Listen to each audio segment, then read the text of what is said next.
You're listening to the Wolf Street Report. I'm Wolf Richter at WOLFSTREET.com, where I tell the stories behind business, finance, and money. It's Sunday, October the 1st, 2023. A big part of Wall Street and stock market jockeys and bond market gurus and queens and kings have variously predicted, clamored for, or begged for a big fat recession. This started ever since June 2022. They want that big fat recession because it would, quote unquote, force the Federal Reserve to pivot, to cut rates, to end quantitative tightening, and to restart quantitative easing, the good old money printing. And this clamoring for a big fat recession is still going on. The recession mongers have fanned out and they're everywhere doing a lot of heavy breathing. And it's still going on because bets on the stock market went sour. The Nasdaq is now down by over 18% from its peak in November 2021. The S&P 500 index is down 11% from its peak in January 2022. I mean, how could stocks be even allowed to drop? Stocks ran out of steam in late 2021 when the Fed started talking about higher interest rates, ending money printing, and eventually start the opposite of money printing, quantitative tightening.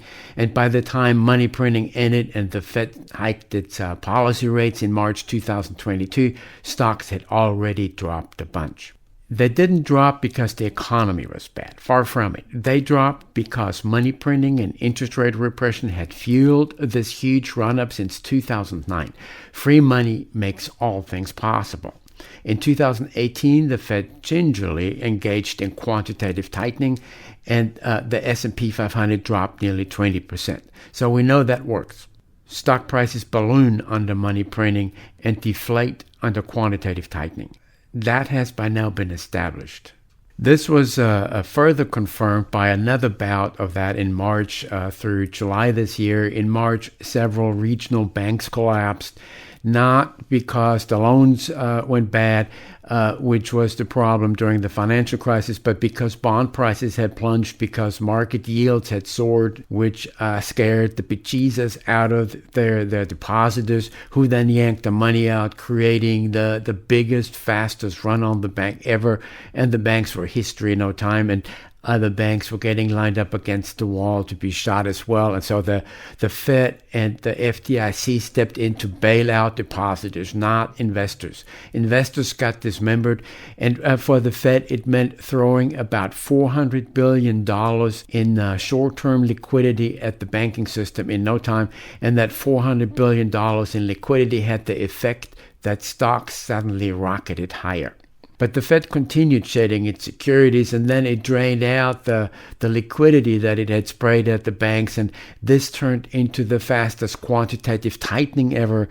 And by July, the show was over. In August, stocks fell, and in September, they fell even more. This stock market rose from 2009 to incredible highs in 2021, fueled by money printing, many trillions of dollars over the years, and a near 0% policy rates. This was a global phenomenon, with all major central banks doing the same thing, money printing and interest rate repression.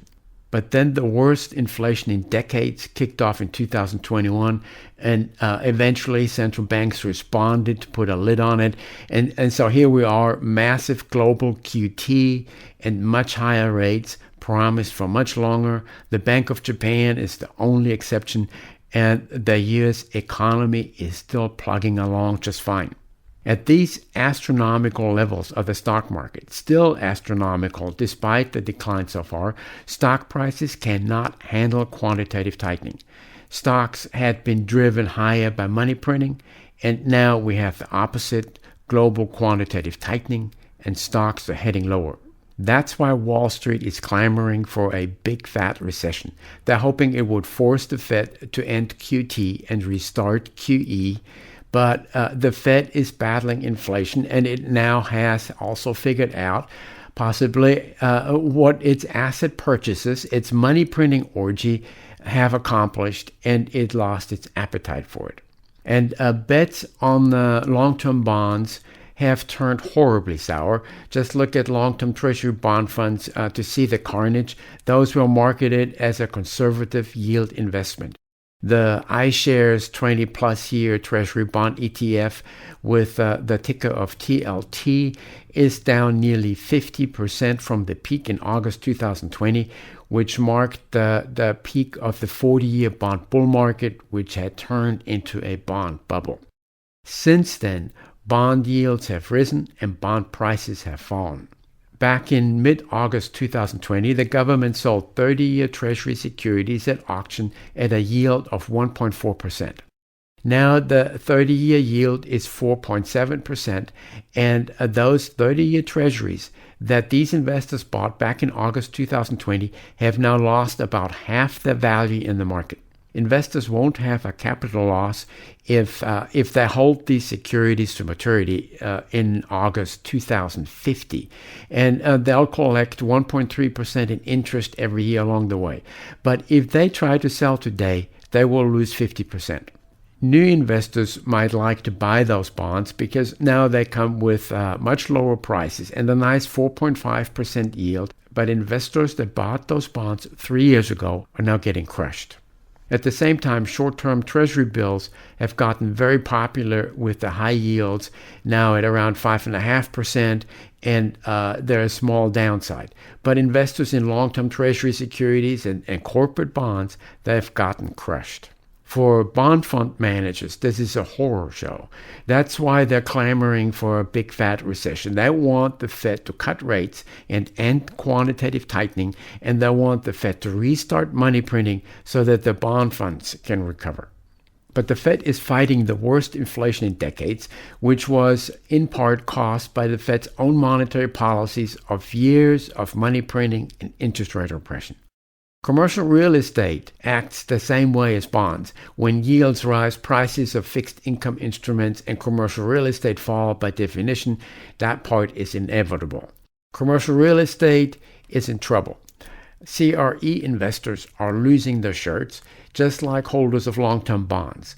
Landlords face suddenly much higher interest rates that make their variable rate mortgages economically infeasible and that make it impossible to refinance a maturing fixed rate mortgage because the current rents won't cover the new interest payments. So landlords have walked away from their mortgages and let creditors have those properties and the losses. And as we're finding out on a daily basis, many of these lenders are investors in commercial mortgage-backed securities and mortgage REITs rather than banks. Landlords and lenders in the office sector have the additional issue of the rug getting pulled out from under the office towers by working from home and the corporate recognition that they don't need all this office space. A stunning amount of office space in central business districts is now vacant and available for lease or sublease. In a bunch of cities, these availability rates are near or above 30%. Investors in shopping malls have been in trouble since 2017 due to the ongoing brick-and-mortar meltdown, as I've called it since then, brought on by Americans switching massively to e-commerce for their shopping. Landlords have walked away from numerous malls, letting lenders, again, mostly investors in commercial mortgage-backed securities rather than banks, take the losses.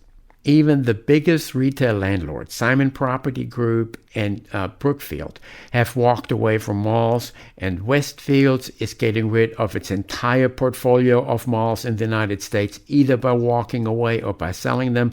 It got that process started by walking away from 2 malls in Florida in 2020 and 2021, and it has continued since then.